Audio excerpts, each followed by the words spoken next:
Plan with me for the month of October. Hi everyone, my name is Maggie and welcome back to another bullet journal setup video. Today we're going to prepare our bullet journal spreads for October, and I've come across a very cute ginkgo leaf bullet journal design which I decided to tweak and adapt for my own journal for the month of October. As you will see here, I'm just going to start out by lettering the word October on a double page, which is going to be the cover page for my new month.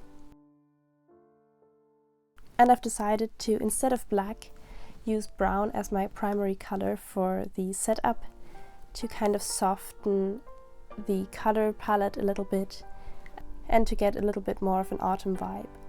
I then chose 3 colors for my ginkgo leaves, and I started by drawing them out in fine liner.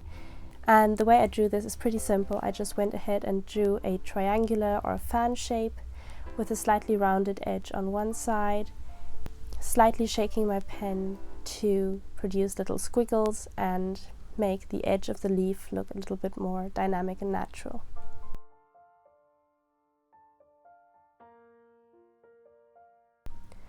I then went back in and added some line shading to bring out the veins of the leaves, and then I repeated this entire process for all of my other ginkgo leaves. And as you can see, I switched up the colors. I also added some gold leaves using my Edding gold pen, which I absolutely love because this is probably the first gold pen I've had that doesn't have a weird color to it, and that also works on dark surfaces, by the way. So it's super handy to have one of those around if you're into journaling. As you can see, I've turned some of the leaves slightly, pointing in all kinds of different directions.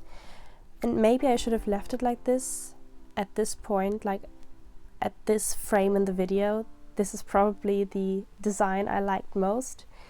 But I went ahead and added still more leaves to my page, and I think it ended up looking quite nice.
I decided to put my monthly log on the left-hand page here instead of starting a whole new double spread.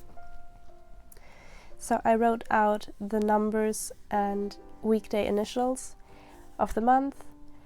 If you're enjoying this video so far, please take a moment to like this video and subscribe to my channel, as this will help the YouTube algorithm push it to more people, which would really help me out. And then I added a slightly different version of a habit tracker, a very simple version that I'm going to try and use this month. So I just literally went ahead and made 7 little multicolored dots, and then I will have to add a little key at the bottom of the page so I can know what each color represents. And then this will work just like a regular habit tracker, where I will cross off each day if I completed that particular task.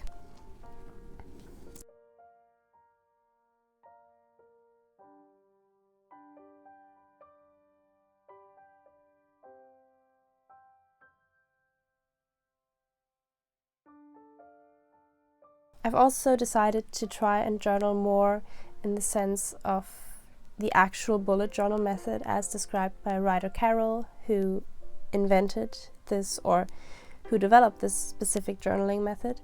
So instead of setting up my weekly logs in advance, for this month I just decorated the page, and then I'm going to go ahead and put a daily log here instead. I'm going to just try this out for this month, simply because I know from past experience that some days are super full and super busy for me, and I run out of space on my regular weekly setups, while I don't fill out other days almost at all, or sometimes they just stay completely empty. So having a daily log will hopefully help me to space out my days a little bit better and to just write down dynamically what I need to get done as it happens, instead of setting up things in advance and then being locked into a sort of grid. So this is just something I'm going to experiment with this month, which unfortunately makes this video a little bit shorter, but I'll keep you updated on how that goes. And as always, thank you so much for watching, and I will see you in the next video.